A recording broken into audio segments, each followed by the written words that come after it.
मुझे याद नहीं है कि आज तक मेरी माँ ने मुझसे कभी कोई चीज मांगी होगी। अगर मैं उसे कुछ कहता भी तो वह मुझे कहती थी, नहीं मेरे पास है, मुझे नहीं चाहिए। पर आज अचानक से जैसे ही मैं बाहर से घर में आया, मेरी माँ ने मुझे कहा, आज तुम्हें एक चीज लाकर देनी ही होगी। मुझे बहुत ही आश्चर्य हुआ कि आखिर मेरी माँ को क्या चाहिए। मेरी माँ कई दिनों से बीमार बेड पर पड़ी हुई थी। उनकी तबीयत ठीक होने का नाम नहीं ले रही थी और दिन पर दिन बिगड़ते जा रही थी। मैं माँ के पास आया और बोला, हाँ माँ बोलो, तुम्हें क्या चाहिए। फिर माँ ने मुझसे कहा, मेरे बेटे मुझे दवा चाहिए।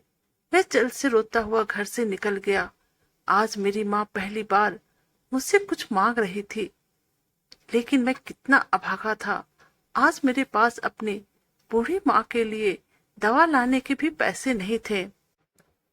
मैं किस मुंह से दुकान में जाऊं? कोई मेरा चेहरा देखकर तो दवाई नहीं दे देगा। मैं घर से तो निकल गया था, लेकिन पैसे कहाँ से लाऊं समझ में नहीं आ रहा था। मुझे बस रोना आ रहा था और मैं घर के बाहर गली में खड़ा होकर अंदर ही अंदर रो रहा था। काफी देर रोता रहा। थका हार कर निराश होकर घर की तरफ वापस लौटने लगा, ताकि अपनी माँ को बता सकूं कि माँ अभी मेरे पास पैसे नहीं है, मैं कल किसी न किसी तरह से दवा लेकर आऊंगा। और जैसे ही मैं माँ के पास पहुंचा तो मैंने देखा मेरी माँ के आंखों में आंसू थे। पूरा चेहरा उनका आंसुओं से भिगा हुआ था, लेकिन अब उनमें जान नहीं थी, वह मर चुकी थी। यह देखकर मेरा कलेजा फट गया और मैं दर्दनाक आवाज के साथ जोर जोर से चीखने लगा और एक फीकी आवाज में रोने लगा। मैं अपनी माँ से लिपटकर रो रहा था, क्योंकि इस दुनिया में माँ के सिवा मेरा कोई नहीं था। पापा तो मुझे बचपन में छोड़कर चले गए थे। माँ ने ही मुझे पाल पोस कर बड़ा किया था।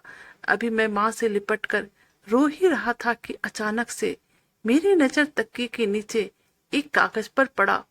जैसे ही मैंने उस कागज के टुकड़े को उठाया तो मेरे हाथ कांपने लगे।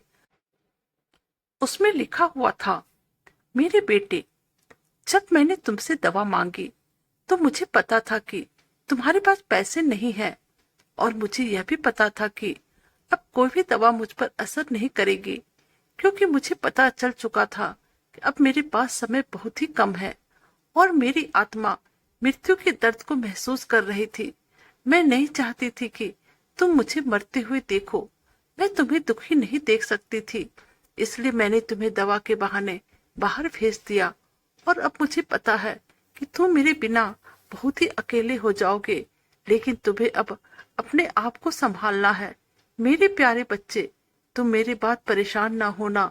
अब मैं चाहे जितना भी रो लूं तड़प लूं, अब मुझे कोई देखने वाला नहीं है,